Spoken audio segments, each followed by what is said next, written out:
The blues don't get you, I will. Lord have mercy. Ah, Lord have mercy. Hey! Get on up.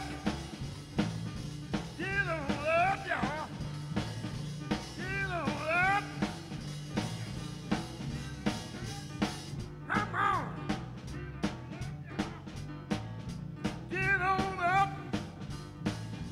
Get on up. Get on up. Yeah. Get on up, y'all.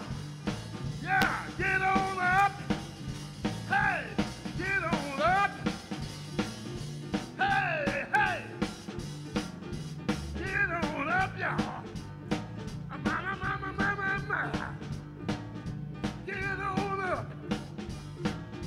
Ho, ho.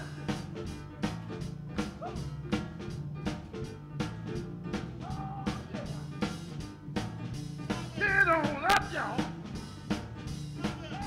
Hey! Woo! Woo! When that shit gets hot, you gotta smoke, baby. Woo!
Take it on home.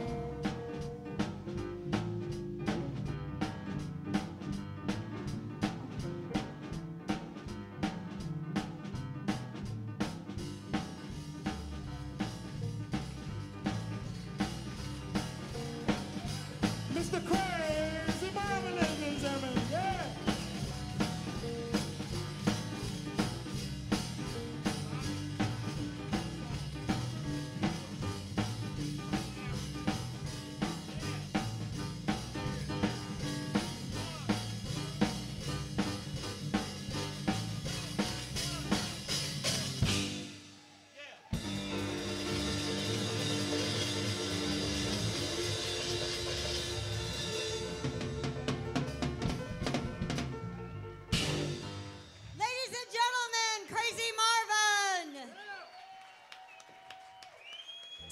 Jackson on guitar. Robin Rockin' Montgomery. Rockin' Robin on piano. Liz Boylani. Kevin Oakey. Vernon Jones on drums. Yeah. I said Tim. We got some guests in the house. Councilman Jay Westbrook, come on up.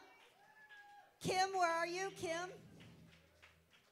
Come on up, folks. It's their show.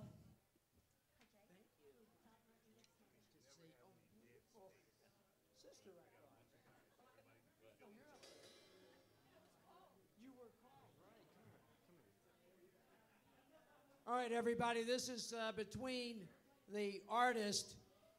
We want to, first of all, I got to tell you, Crazy Marvin really is crazy. So, isn't he great? Isn't he great?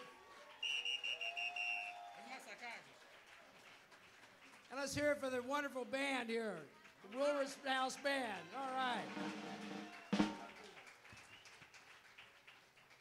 And there's many, many more musicians to come, and it's a wonderful night. I think the sign of a good celebration, especially a memorial celebration for our good friend Fitz, is Fitz would have had a great time tonight. We all know that, right? Would have had a great time. He's having a great time. He's having a great time. In a better place. All right. Watching over us. That's right. Okay. All right. I'm Jay Westbrook, city councilman in Cleveland. Play with another ensemble called the Cleveland City Council. And, I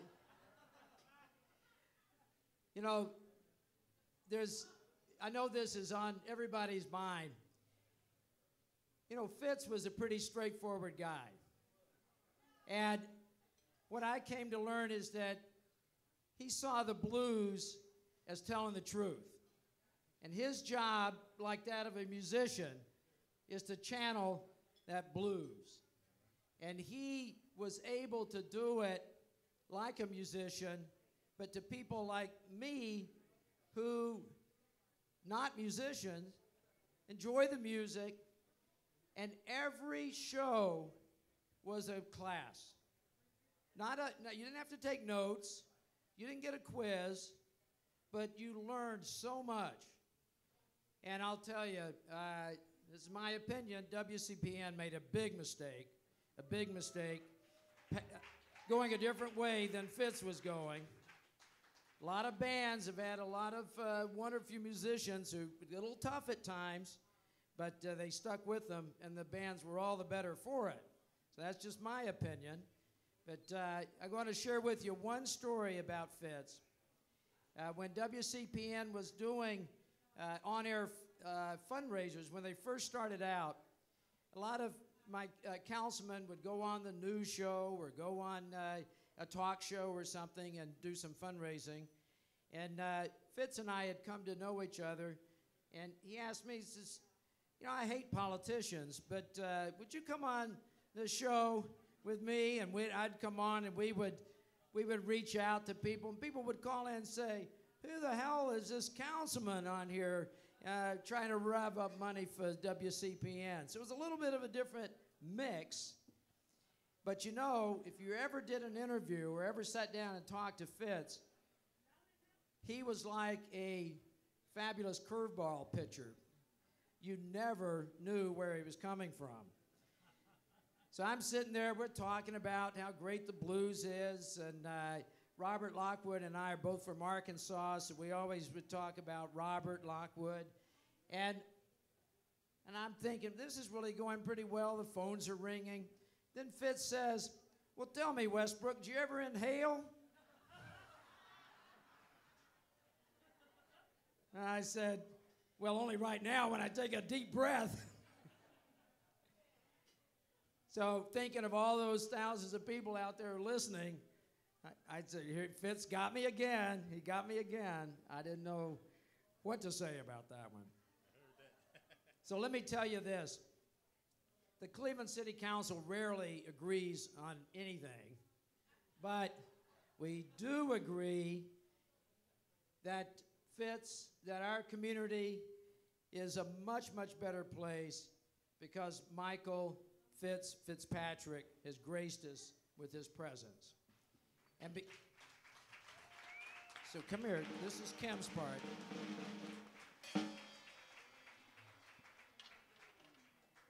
So Cleveland City Council has memorialized Fitz's service, his work, his dedication, his art, his craft, his caginess, his love, his bluntness, all those things in this, Kim, this is a permanent part of the record of the city of Cleveland, and it is passed unanimously by the Cleveland City Council, saying thank you, Fitz, for blessing us.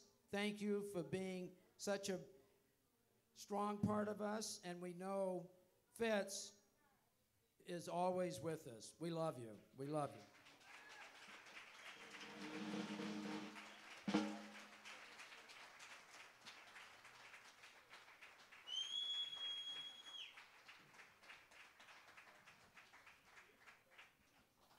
Well, this was a little bit of a surprise, and I really appreciate it.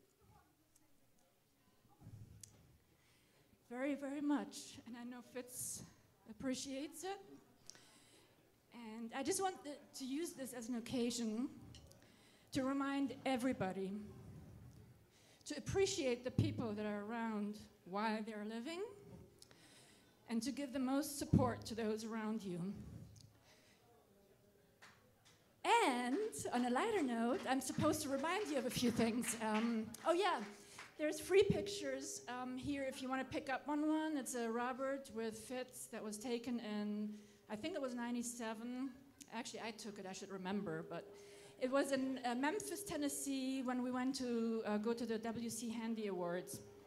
And then in the back, there's the same picture as poster with a lot of white space underneath it, and I forgot to mention that earlier, but if you want to sign it or write anything on there, there are markers there. I would like to, at the end of the evening, give it to Mike Miller as a thank you for what he did tonight. So, you know, feel free to go there, grab a pen, and write whatever you want there, or just sign it. I think that's what I was, and thank you, Jay, thank you so much. And thank the city. Oh, oh, wait. I forgot to do this before. Thank you, Wallace, and thank you, Jody. You've been such a magnificent help to me. And I don't think this would be as well organized today if it hadn't been for you two and everybody else who's willing to participate. I thank you from the very, very deepest well of my heart. Thank you. You're welcome. Thank you, Kim. You know, Mike Miller's been serving up the blues in Cleveland for a long time. Yeah. I don't know how many of you cats go back to the Barney Google days when Frankie Starr was 11 years old. But Mike Miller deserves a round of applause, too. Thank you, Mike, wherever you are.